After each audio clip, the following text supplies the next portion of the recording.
Well, here it is, Nendra said, as she pulled up the car. From his position in the front seat next to her, Mark stared out the window as the massive building they'd stopped in front of. The apartment Tanir had selected for him was functional. Looking, a towering rectangular block of gray stone that screamed mass-produced housing. Still, the lack of graffitied gang signs daubing the walls suggested, if nothing else, that the place was at least slightly safer than many of the other apartment buildings he'd seen on the ride over. "Thanks for the ride, Nendra," he said, as he unbuckled his seatbelt. "'S no problem," the Jelly-bodied grunted. "Want me to see you to the door?"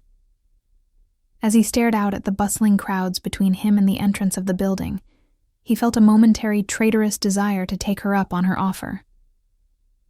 "Nah, I'll be fine," he responded as he stepped out, the ambient heat and noise of the city washing over him as he did. "Thanks for offering, though." The purple-skinned alien woman stared at him for a few more moments before he shut the door and headed towards the entrance.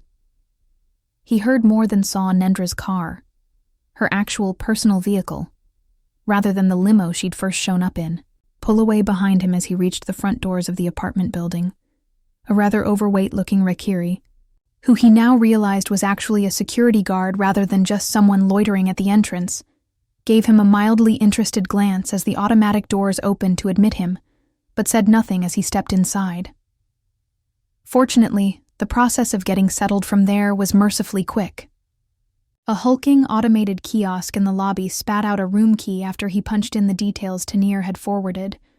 The whole thing felt more like checking into a hotel than anything else, and it left him wondering about the turnover rate in a place like this.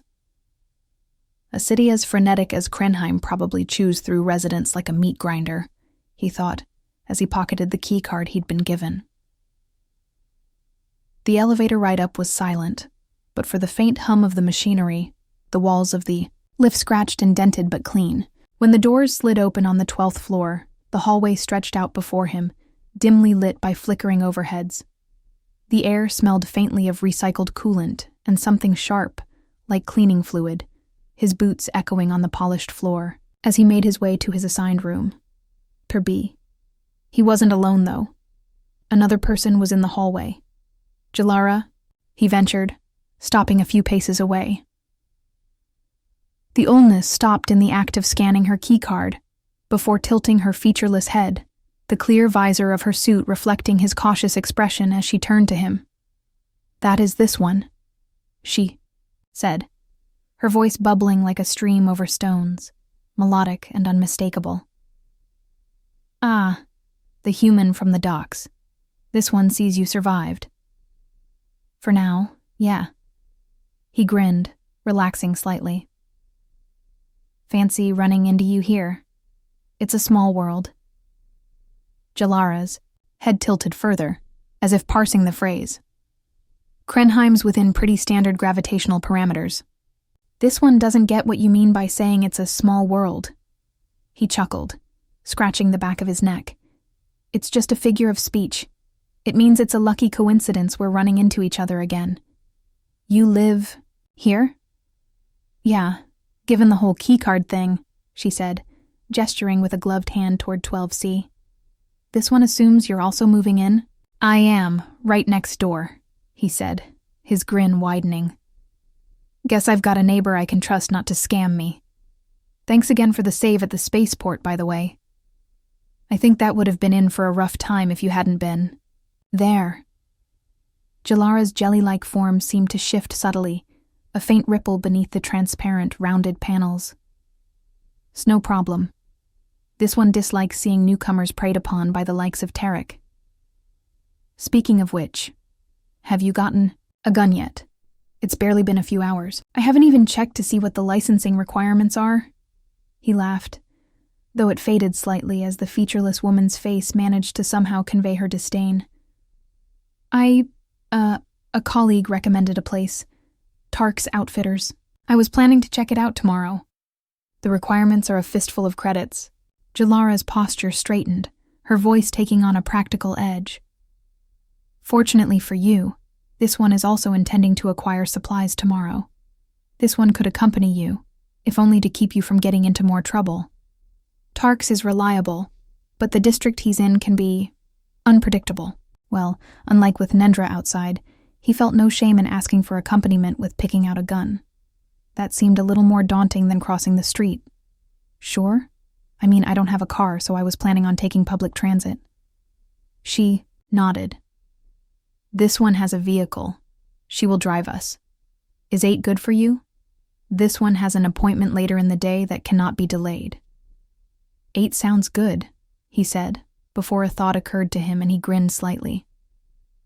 Kinda? A weird spot for a first date, though.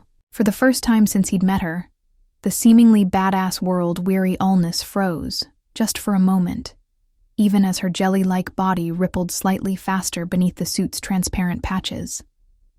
Ah, this one wasn't implying. She grunted, her tone sounding almost embarrassed, like she'd been caught out. He laughed, waving a hand. Relax, I'm kidding. He paused, very obviously eyeing her up and down, enjoying the way her jelly-like body rippled even more. Mostly. He was getting some idea as to why some girls were such incorrigible flirts. This was fun, to see this badass space chick turn. Even more to Jelly, just because of a few words. Would have been a solid way to thank you for the assist, though. I guess I'll have to think of another way.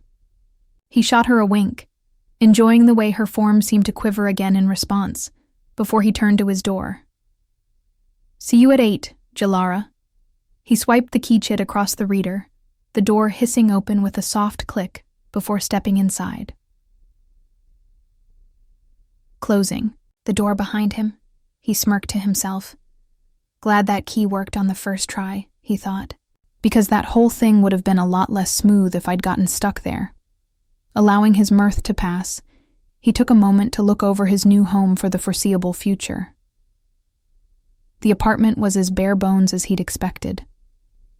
A single, main room with a small bedroom and bathroom, maybe a touch larger than his old place on Earth, with a low ceiling and walls painted a sterile gray. The furniture was sparse. A narrow bed with a thin mattress, a metal table bolted to the floor, and a single chair. The kitchenette was little more than a counter with a heating unit, a sink, and a fridge barely big enough to hold a few ready meals. Still, it wasn't all bad. The view, at least, was spectacular. A massive window dominated the far wall, framing Krenheim's neon-drenched skyline in vivid color. Ships hovered overhead, their sleek forms queuing for dome access, while agile hovercraft darted through the air within, weaving between the city's monolithic structures. Below, a relentless tide of people surged through streets, each so small as to be utterly indistinct. Meanwhile, a constant flow of traffic lit up the roads, and backing up it all, beyond the dome's transparent panels, Krenheim's icy mountains loomed, their jagged silhouettes stark against the perpetual twilight of the city, a frozen contrast to the city's feverish energy. Yeah, this trip was worth it just for that view, he murmured. He dropped his duffel on the bed, the clink of his cookware reassuringly familiar, and crossed to the fridge. A quick peek confirmed what he'd suspected. Empty, save for a single packet of nutrient paste labeled in shill script. He grimaced, closing the door. Should have grabbed some of that gnocchi bake before leaving Saria's, he murmured, regretting not packing a doggy bag. His stomach growled. In agreement, a low rumble that echoed in the quiet room. He considered making a grocery run. It wasn't that late, though Krenheim's eternal night made it hard to know that, without looking at his datapad. Still, the trip had left him bone-tired, and all he wanted to do was crash out on the nearby bed. But the hunger gnawing at his gut had other plans. Fuck it. I'll order takeaway, he said as he sank onto the sheets, languidly reaching, pulling over his Omnipad as he did. He'd go grocery shopping tomorrow, after his date with Jelara. Huh. This one wasn't aware humans could also change shades, Jelara said, casually as they pulled to a stop. Mark barely noticed, though, his face tinged green as he stumbled out of the car and onto the sidewalk, the world tilting slightly from the bone-rattling ride in Jelara's junker of a vehicle. The machine was a Frankenstein's monster of mismatched panels, exposed wiring, and dents that told stories of countless not-quite-near misses in Krenheim's chaotic traffic. A few of Val, which he'd gotten to experience on the short drive over. "Did you really need to drive like that?" he asked, not for the first time, his voice a mix of exasperation and lingering queasiness. "Or did you just enjoy seeing me squirm?" Jelara's form jiggled in what Mark had come to recognize as her equivalent of a shrug, the motion sending faint undulations through her jelly-like body. "If you want to get anywhere in the city in a reasonable time frame, yes. Krenheim's roads don't reward the timid." She paused, and he swore the gel behind her faceplate formed something like a pair of smiling lips. "And yes." Mark scoffed at the self-satisfied alien, even if he felt just a hint of amusement at her words. "Right," he muttered, shaking his head. "Let's just go get my new gun." Jelara nodded as she led the way into what was clearly Tark's outfitters, her purposeful stride cutting through the crowd like a knife through vraka. Mark followed, aware of the many lightly curious eyes on him as he moved. Nendra hadn't been lying when she'd said the area the store was in was rough, which by Krenheim's standards said a lot. Just about everyone he could see was visibly armed, and if his earthborn instincts weren't lying to him, the group of youthful-looking night crew on the far street corner weren't so much a band of troubled youth hanging out so much as a gang watching over their turf, and all of a sudden, he found himself reminded of what it meant to be the gentler sex in such a situation. He hurried after Jelara, gratefully slipping into the safety of the shop. The view that greeted him as he did was exactly what Mark had imagined a gun store in a place like Krenheim would be. Racks of weapons lined the walls, their sleek, deadly forms gleaming under harsh fluorescent lights that buzzed faintly overhead. Pistols, rifles, and devices he couldn't even begin to name hung in orderly rows, their designs ranging from utilitarian to downright menacing, with spikes and blades jutting out in seemingly impractical angles. Behind the counter lounged a short, red-skinned alien with curved horns and hooves propped lazily on the countertop. His reverse-jointed legs, like those of a faun from ancient mythology, gave him an almost whimsical air, but the casual slouch and the glowing vid screen in front of him grounded him firmly in the mundane. A Rekian, if he didn't miss his guess, the other half of the consortium's founding races, and possessed of a palate that lent itself to bitterness as a rule of thumb. Not that he spent long lingering on what the alien might have preferred for lunch, as his attention quickly transitioned to the automated gun turret just behind the Rekian, its twin barrels tracking the human's movements with an unsettling precision. Clearly, this Tark took his security seriously. The store owner barely glanced up as he spoke, his voice both high-pitched, but with a distinct gravelly drawl in spite of it. "If you're here to complain about that particle cannon I sold you, Jelara, I told you the magnetic rails were out of alignment. If you busted it by trying to fire the thing before fixing that ain't my problem." Mark took a moment to parse that. Why would his neighbor ever need access to something with cannon? In the name. Though actually, now that he thought about it, when he first met her, she'd been waiting for a shipment on the same ship he'd arrived on. At some point, he really needed to ask her what exactly her day job was. For now, though, he watched as the neighbor in question scoffed, her jelly-like body rippling beneath her suit. If by out of alignment you meant completely scuffed, you'd be right, Tark. It took this 1-3 nights to replace the damn things.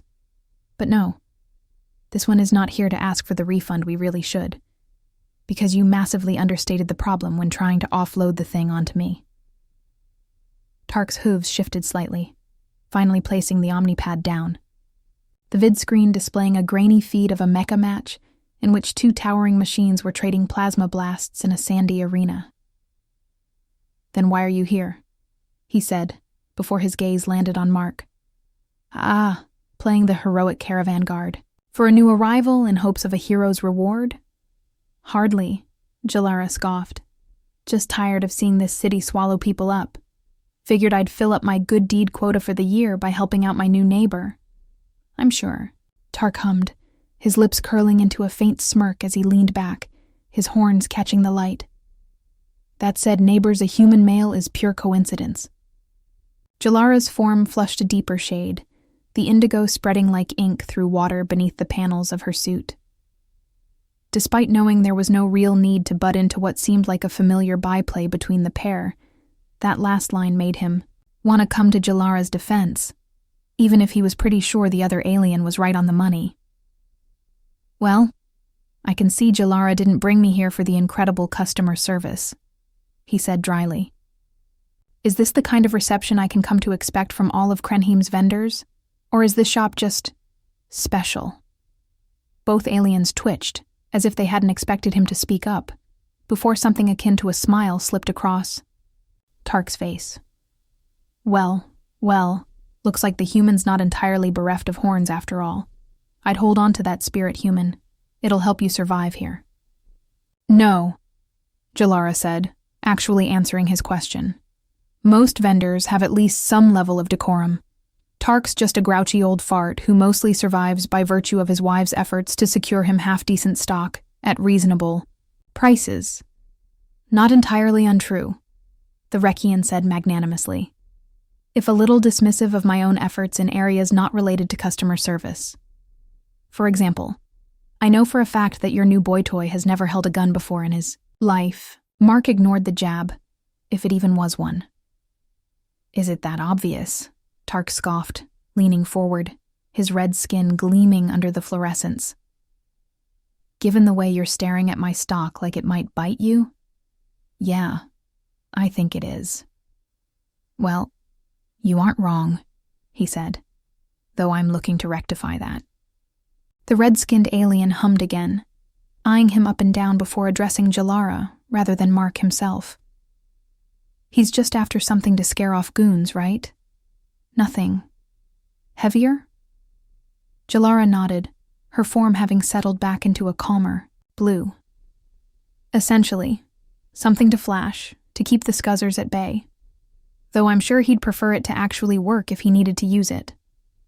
Yes, he would. Tark nodded before reaching behind the counter, his movements practiced as he pulled out a sleek, compact pistol with a matte black finish. The weapon was unassuming, its lines smooth but functional, lacking the ostentatious flair of some of the larger rifles on the walls. Then this is what he wants. Tark slid the pistol across the counter, the metal scraping faintly against the worn surface. 1,600 credits. Hadar Khan laser pistol. Holds 30 shots before it needs charging or a new power pack. Won't do much to decent body. Armor, but will do nasty things to bare flesh. Mark stepped closer, eyeing the weapon cautiously. This wasn't a prop or a kitchen knife. This was a tool for killing, and the thought sent a flicker of unease through him. Jelara frowned, her form rippling as she leaned over to inspect the pistol. 1,600's a lot for something that only holds 30 shots. A whole lot. And this one has never even heard of Hadar Khan. Tark's smirk returned, sharper this time, his hooves clacking as he leaned back. They're new on the block. Got a contract to supply the Alliance with militia gear. Naturally, some of those boxes fell off the shuttle on the way to those militias before making their way here. The alien turned entirely too smug. And while it was Krenny that got a line on them, I was the one who needed to use some of my masculine wiles to grab a few. So I hope you understand the favor I'm doing you by offering you one at only 1,600 creds. The store owner picked up the pistol, sliding in a power pack with a practiced motion. The weapon hummed to life as he flicked a switch, a faint, green light pulsing along its side.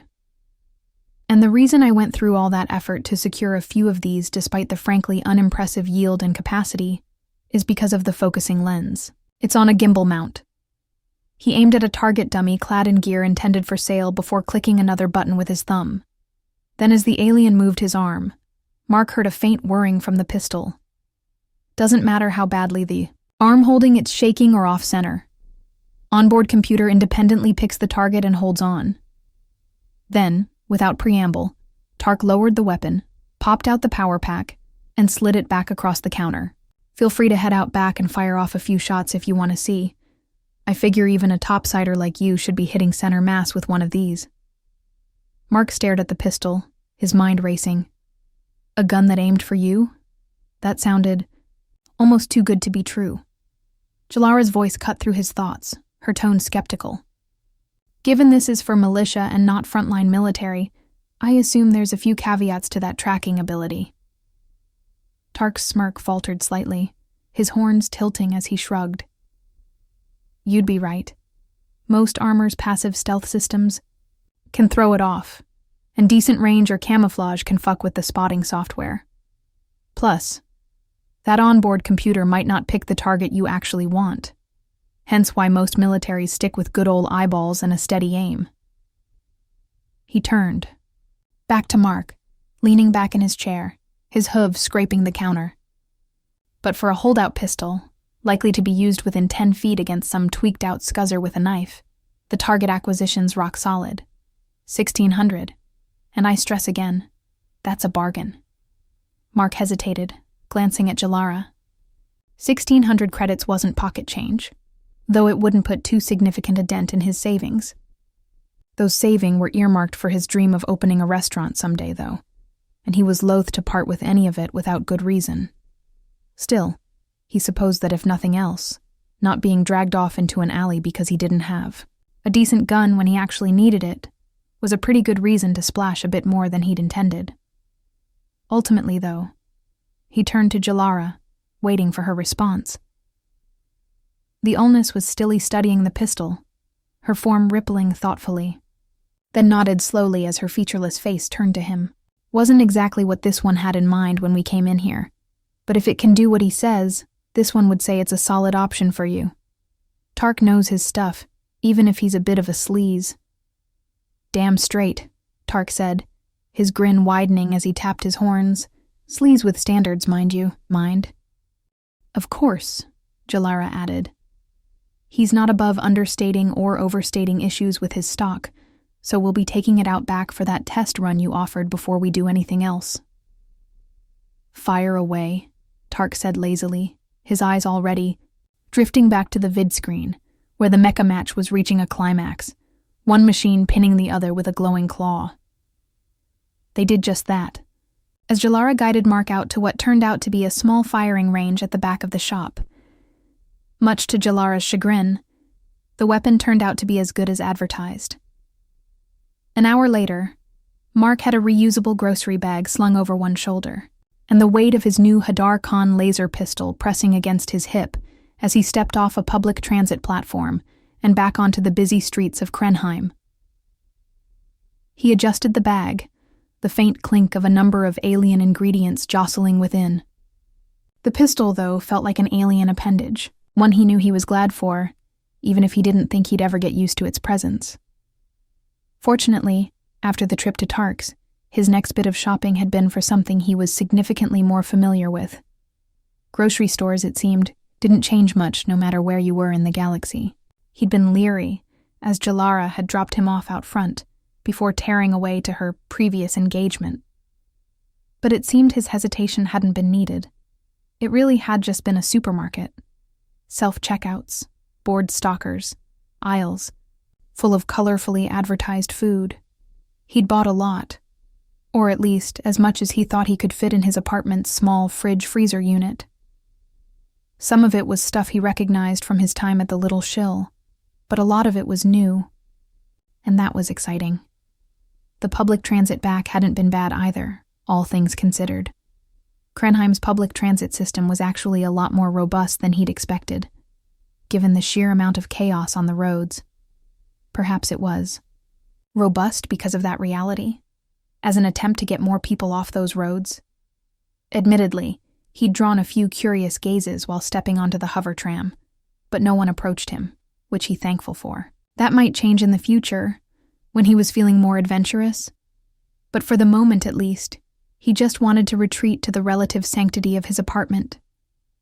Fortunately, the walk back was equally uneventful, and it wasn't long before, Mark was dumping the contents of his grocery bag on the counter of his apartment. Right, he murmured. Rhinell stew. The recipe he'd found for the dish was open on his Omnipad as he pulled out a large pot, and it wasn't long before the room was filled with the sound of bubbling water. Supposedly, the dish was safe for human consumption, but he could admit to feeling some trepidation as he set about dicing the meat he'd just bought. While frogs, which were the Rhinell's closest terrestrial equivalent, were hardly an ingredient unknown to human cuisine, the fact that the little creatures were also tool users had been a little off-putting to discover. Tool use generally implied a level of intelligence that typically kept most species off the average human's menu. Then again, he supposed, crows and ravens use tools, and I'd hardly buck at the thought of a crow pie. In the end, he decided to simply get over it. The chicken-sized frog-shaped creature he was preparing happened to enjoy stabbing things with whatever sharp implements it could find, so what? That didn't make it sapient, or any less delicious, assuming it was delicious. If nothing else, it smelled good. As he slowly lowered the diced Rhinell meat into the pot, along with a few of the other vegetables the recipe had specified. The stew he was trying to create was supposed to be simple, but hearty, relying on slow cooking to meld the meat's earthy flavor with the other ingredients to give the whole dish a depth of flavor. It wasn't long before the scent of it had completely filled the room, rich and alien, and Mark felt a spark of excitement at the thought. Experimenting with new ingredients was a large part of why he loved being a chef, and even as he sampled it for taste, he was already thinking of ways he could incorporate stabby frog into other dishes he already knew. At times, he was tempted to change it slightly to better suit his own palate, but he resisted that urge.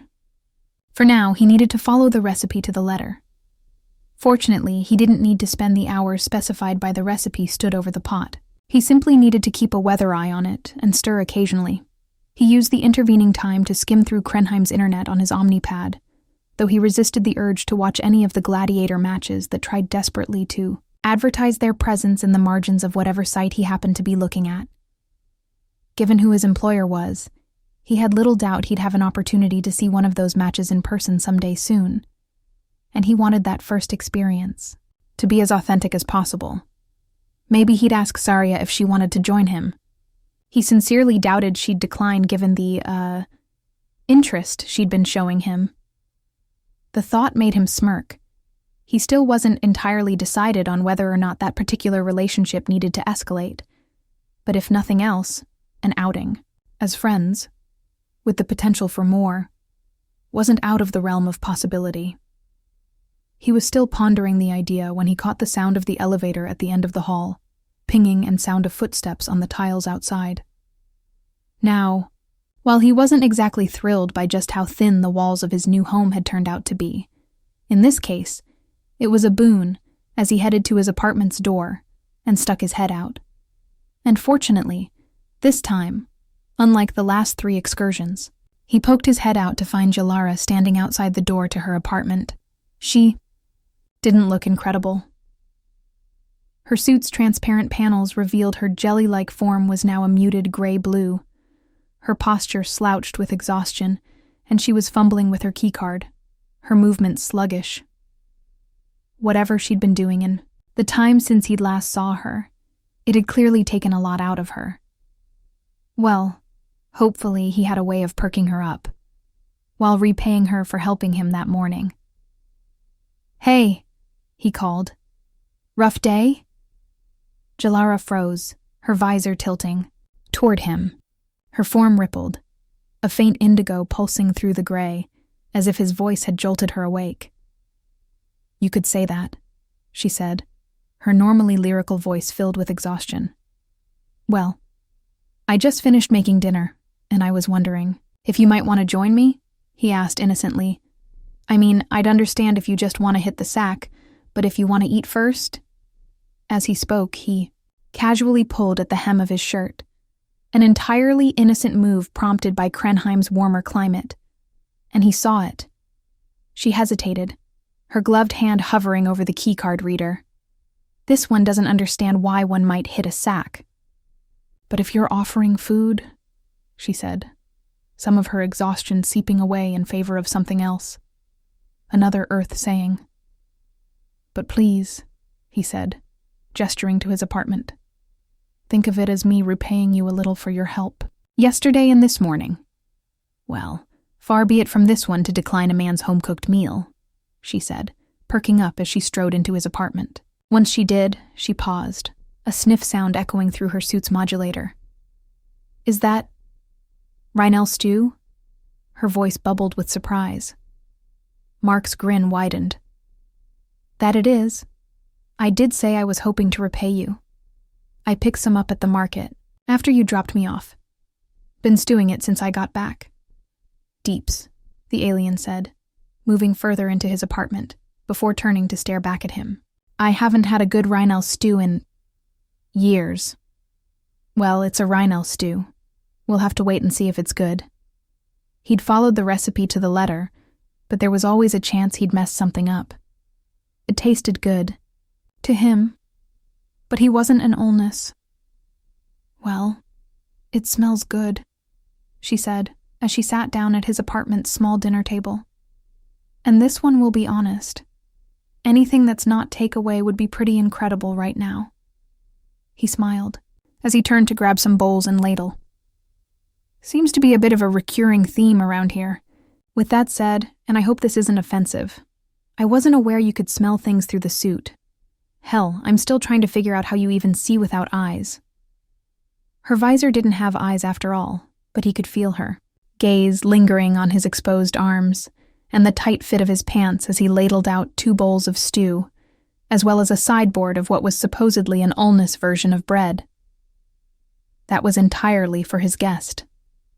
Apparently the seaweed it was made from didn't play well with the human digestive system. It wouldn't kill him, but he'd likely be spending the evening locked to his apartment's toilet. And given his plans for the evening, well, that would be a tragedy in more ways than one. This one's suit amplifies certain inputs, she said, her voice a touch slower, like she was choosing her words carefully. Scent, sound, tactile feedback. The gel processes it. Eyes aren't necessary. When you can feel the world. A bit like sonar, he said. Sort of, she responded, eyes finally shifting away from him to the food as he placed a bowl in front of her. It's a close comparison, but imperfect. As she took up a spoon, he found himself with another question, though it was soon answered as the alien casually reached up and pulled off her faceplate. For just a moment, he had horrific visions of her, pouring out like a punctured balloon. But the gel within remained pretty much exactly how it was, which really should have been obvious. The suit didn't look like it had bones or anything like that, so clearly her gel had some kind of muscle and bone equivalent, in addition to some kind of surface tension. As he watched, she brought up the spoon and slid into the featureless mass of her face. The spoon and food disappeared within a centimeters, which also told him the gel was mostly opaque as well, which, while interesting, was much less so than the full body shiver she gave off just a moment later.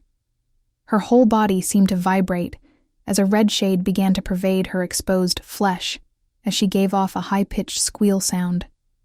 For just a moment, he had horrific visions of having poisoned her or worse. Fortunately, as she placed the spoon down, turning even redder, she looked at him again. My apologies for that. As I said, it's been a while since this one has had a Rhinell stew, and you're a very good cook. She sounded incredibly bashful as she spoke, her normal femme fatale tough girl facade punctured quite neatly by the sound she'd just made. Well, if nothing else, I'd say that's a hell of a compliment. He grinned, before he had a sip of his food too. And it was good. A little strange. Quite thick for a stew, it was almost like a savory syrup. Still, good. Yes. Well, whichever girls you end up with in the end will be very lucky women, Jelara continued, deliberately trying to wrestle back her reputation. Good looks, and you can cook. And if even half the rumors about humans are true. She stiffened after that last part, before her tone turned apologetic. This one apologizes. That was rather crass. We must be more tired than we thought. Mark just shook his head. No need to apologize. Though I'll admit, I am slightly curious. What are people saying about humans? The alien stammered. It's nothing. Just silly hypernet rumors. Oh, well, maybe I can confirm or deny a few things for you. And you could do a few for me. Because I'll admit, I'm curious about Ulnus too. He leaned forward, his tone eminently casual as he once more innocently tugged at the hem of his shirt.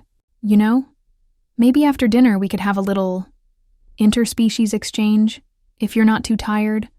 And say what you would, for a species without eyes, they could do a very impressive deer in the headlights impression. Plus, the little squelch sound she made was adorable.